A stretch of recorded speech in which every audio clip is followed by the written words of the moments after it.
Good morning. This is the Football Show. Eddie Howe has been holding his news conference. We will be hearing from him very shortly. But before that, we got to start with breaking news. Delighted to say we have the FWA chair, John Cross, with us because the Football Writers Association Footballers of the Year for 2023 are going to be announced right here. So go on. Tell us the winners, please. Well, probably the least surprising result of all is Erling Haaland as the Footballer of the Year for the men's side, and then Sam Kerr on course, of course, to potentially win the WSL again with Chelsea.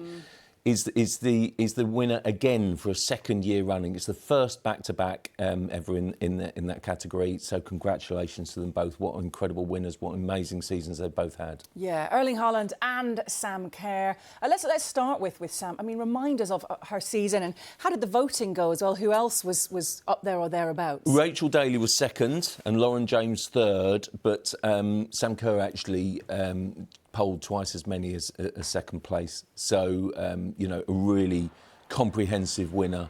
What a fantastic season she's had. And, I mean, I do actually think, I mean, she's known for her goals, her quality, isn't she? And basically just her influence there. I mean, she's also a big game player. That was such an important goal, if you remember that one, to really pull the game back at the Emirates. And she just does have this amazing habit of scoring wonderful goals, but important goals, big game player, and really a deserved winner. And, I thought it was wonderful, wasn't it, last Saturday that she was chosen, do you remember, carrying the Australian flag as an icon of Australian sport at the coronation, which says to me everything you need to know about her as an ambassador for sport for her country and, of course, an ambassador for the women's game. Fran Kirby has actually won it twice before, but Sam Kerr, is the first woman player to win it back-to-back. So that tells you everything you need to know about her achievement. Yeah, absolutely does. And I'm sure her season will be topped off nicely with the way that WSL is going. Who knows where the title's going to go, Absolutely. But potentially going to Chelsea, and that would round that off. So we'll look forward to seeing her hopefully collect her award in person. And, I mean, goodness me, no surprises, is it, to see the name of the winner of the men's award. I mean, what a special season that Erling Haaland has had. King is born. We are in the presence of goal-scoring greatness. He's not just rewriting the record books. That man is ripping them. The Premier League has someone very special on its hands. Haaland. That's the counter-punch that he brings. Erling Haaland has a hat-trick. He is a one-man wrecking ball. It's from the pages of schoolboy fiction then. Haaland has come into this league and made it look so easy. We are in the presence of something really special. The striking Viking gets another!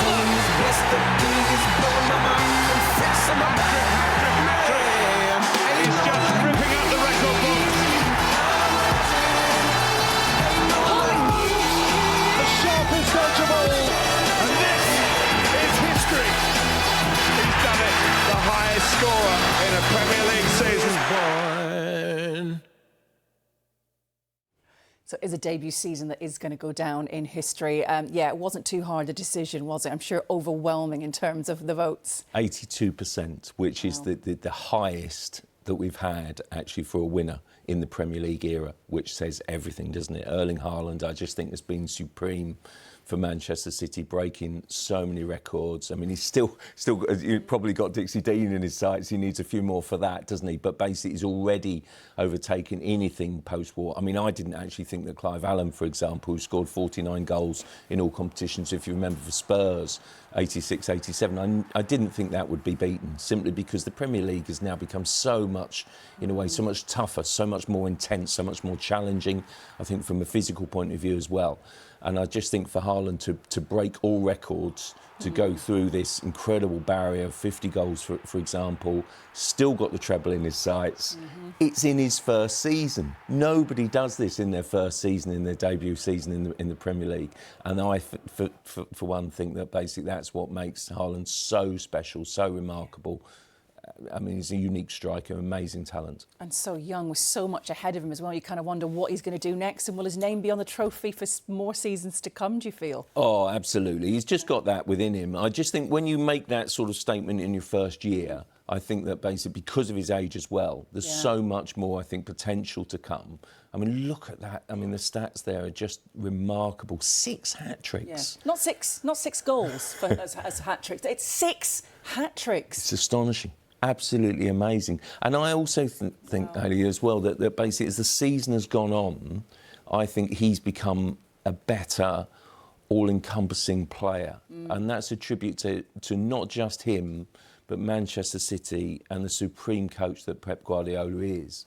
Because I just think if you take, for example, that all-important, that almost the builders, the title decider against Arsenal, the 2 best players on the pitch, in my mind, were Haaland and De Bruyne. And basically they were almost like a double act. So it's so unfair also to categorise him. He'll have quieter games, of course he will, but to categorise him just as a goal scorer. He's our Footballer of the Year because he is just the complete player as well. And I think that's developed as the season has gone on, which again is a tribute to his desire and determination and his brilliance. I think we did wonder at the beginning of the season, you thought, is he going to be a bit injury prone this season? Because that's happened in the past. You wonder, having not played in the Premier League, you wondered if he'd be able to keep up with the pace. There were a few questions, weren't there? Certainly at the beginning when you wondered about his overall game and what he was or maybe wasn't contributing. So when you take all that into consideration and what he has done and certainly silenced any critics, is this the most impactful we've ever seen of a player where we didn't quite know what to expect? Yeah, I think other great players as well have taken almost that year to adapt, haven't they? You know, it's been an adaptation period because the English game can be so physical, can be so demanding, can be so different, I think. It's so intense. And I think that's what strikes me, is even the greats like Thierry Henry, for example, or Didier Drogba, you know, basically, they were better after their first season. And they really came into their own then, those sort of goal scorers. And that's the difference for me. Do you remember we had that brief spell, didn't we, where the debate was, yeah, but he's good, he's scoring goals, but does he take away, does he detract from City's overall team performances and their style? Well, I mean, he's answered it in the last couple of months. And I think it's really interesting that about a month or so ago, he was very, very tight to the player who's ended up finishing in second place, Bukayo Saka. And they were almost neck and neck. But it tells you everything about the last 4 to 6 weeks that Haaland has polled all these votes. Everyone has basically stayed up their votes. It's fantastic turnout, by the way, from the membership. Brilliant turnout, you know, really, really, really high.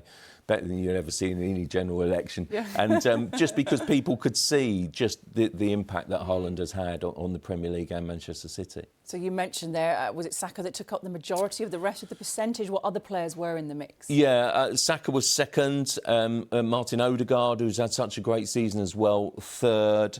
And then Kevin De Bruyne, you know, who for me, frankly, you could choose him as a winner any year to be Footballer of the Year, couldn't you? He's been fantastic. And Marcus Rashford, who I think has been in fifth place, who I think has had a fantastic individual season, not just for Manchester United, but also, I guess, for England at the World Cup. He really shone there, didn't he? And he's such a remarkable character and figurehead, you know, for the Premier League and English football. Yeah, one thing I wanted to ask about actually was Erling Haaland and the type of person that he is. He doesn't seem to have this ego that have maybe come with other big names making a big mark. As a football writer and as the journalists who vote, do we get the feeling that he's likeable, he's fun, and he's actually a really great role model? Yeah, he's definitely very forthright, isn't he? You know, he tells it how it is. He doesn't hold back in interviews. He's very direct, and he's incredibly engaging, and you know, you want to listen to him. But you're right. I don't think he has that ego, does he? I don't, you know, I think he seems quite, you know, normal, down to earth.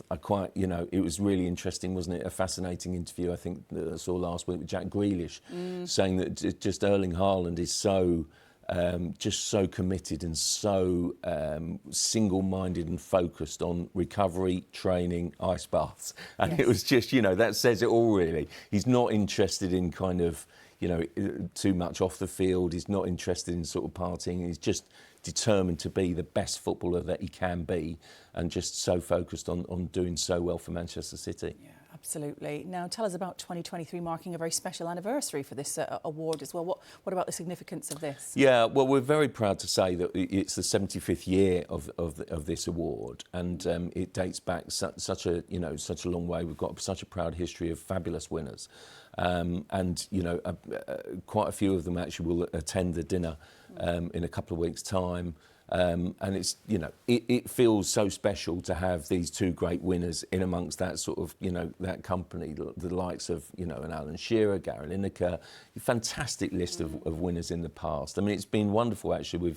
We've used quite a few sort of kind of short clips and films of social media, just recalling their great times, and sort of Teddy Sheringham was another, just recalling some fantastic memories and what they achieved. And when you look at those sort of kind of films, and people looking back, John Barnes, just you realise that this is a cherished award, something we're incredibly proud of as football writers, as a collective, that they buy into it, that they're so proud to win it. And we're delighted to say that sort of Haaland and Sam Kerr will be, both be fully expecting to be at the awards to pick up their gongs on the night. Yeah, let's hope they enjoy it, you enjoy it, and thank you very much for coming in and Pleasure. announcing the news. Thank you. Thank you.